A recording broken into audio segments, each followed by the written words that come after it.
Imagine living in a world where firefighters don't stop fires. They start them. A world where books are illegal, where people are addicted to giant screens, where nobody thinks deeply anymore, and where society slowly destroys itself through entertainment, noise, and distraction. The terrifying part? Ray Bradbury wrote this in 1953. And today, it feels more real than ever. Welcome to Fahrenheit 451.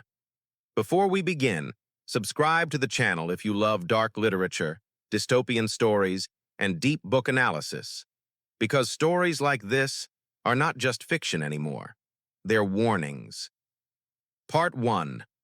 The World of Fire. The novel follows a man named Guy Montag. Montag is a firefighter. But in this world, firefighters do not save books. They burn them. Whenever someone is caught hiding books, the firefighters arrive with kerosene, flamethrowers, and destruction. And Montag loves it. At least, in the beginning. Bradbury opens the novel with one of the most iconic lines in literature. "It was a pleasure to burn." That sentence tells us everything. This is a world where destruction became entertainment. Books are considered dangerous because they make people think. They create disagreement. They create emotion. And the government wants none of that. Instead, society is obsessed with speed, pleasure, and endless distraction. People spend their lives staring at giant wall-sized televisions called parlor walls. They wear tiny radios in their ears all day long. They avoid silence. They avoid reflection. Sound familiar? Part 2. Clarice. One night, Montag meets a teenage girl named Clarice McClellan, and she changes everything. Clarice is different from everyone else. She walks slowly. She watches the rain. She asks questions. Most importantly, she thinks. She asks Montag a simple question. "Are you happy?" And suddenly, Montag realizes he doesn't know. This moment is crucial, because dystopian stories are often about awakening. A person begins to notice the emptiness hiding beneath society. Clarice becomes the symbol of curiosity, humanity, and individuality. But in a world like this, people like Clarice are dangerous. Part 3. The Empty World. Montag returns home to his wife Mildred, and Mildred represents everything wrong with this society. She spends all day watching interactive television shows. She calls the TV characters her family. She constantly listens to noise through electronic earbuds. She never truly connects with anyone, not even her husband. One night, Montag finds her unconscious after an overdose of sleeping pills. And the horrifying part? Nobody cares. Two emotionless technicians arrive, replace her blood with machines, and leave like it's routine maintenance.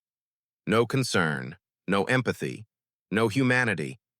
Bradbury is showing us a world where technology didn't make people more connected.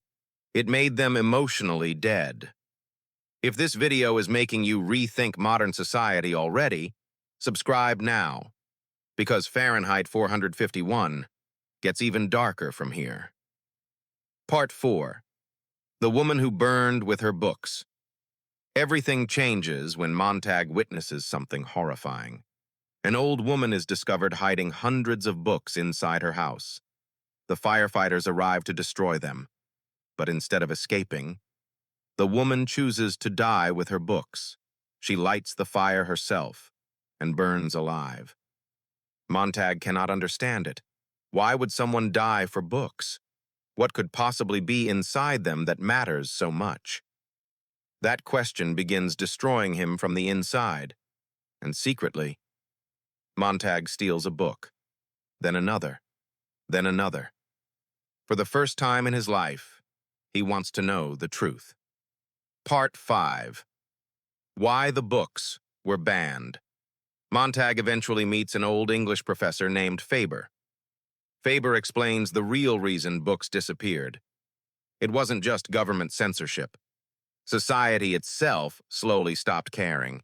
People wanted faster entertainment, shorter conversations, simpler ideas.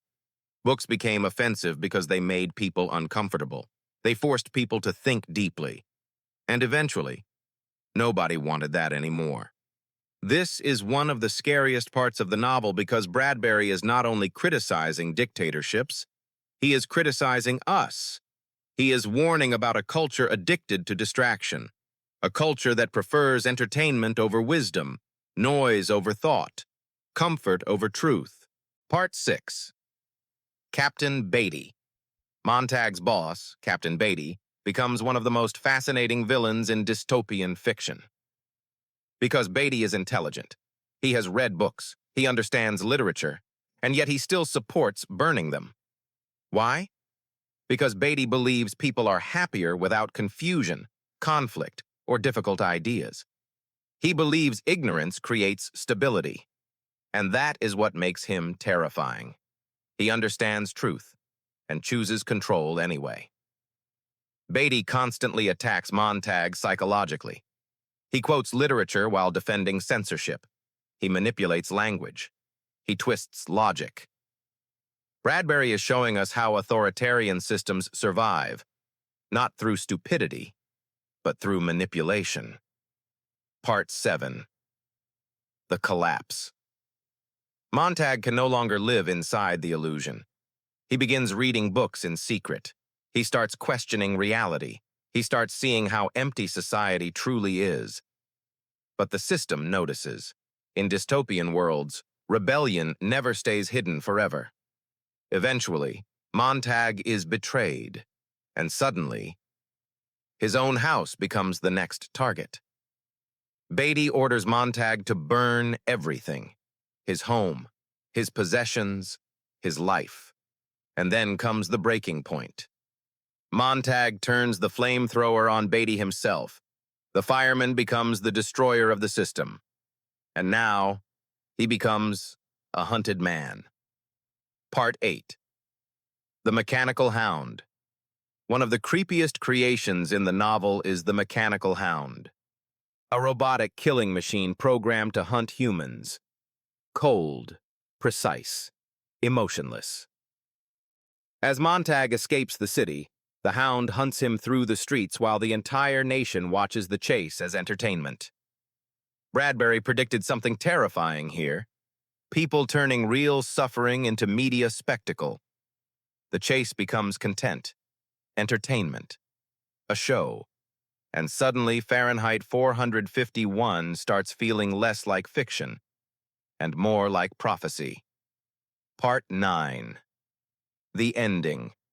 Montag eventually escapes the city and finds a group of intellectual exiles living outside society. These people memorize books. Each person becomes a living book. One man becomes Plato. Another becomes Shakespeare. Another becomes the Bible. Why? Because they believe civilization may collapse, but knowledge must survive. Then comes the final horror. War begins. The city is destroyed. Everything burns. But unlike the destructive fire from earlier in the novel, this ending introduces a different kind of fire, a fire of rebirth, hope, renewal.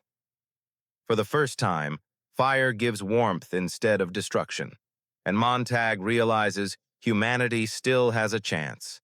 Fahrenheit 451 is not really about banning books.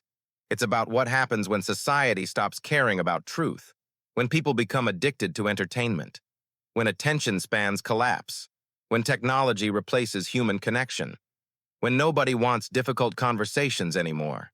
Bradbury predicted social media, endless scrolling, short attention spans, noise addiction, emotional numbness. And he predicted it in 1953. That is why Fahrenheit 451 still matters, because every generation believes freedom disappears dramatically. But sometimes, freedom disappears quietly, one distraction at a time.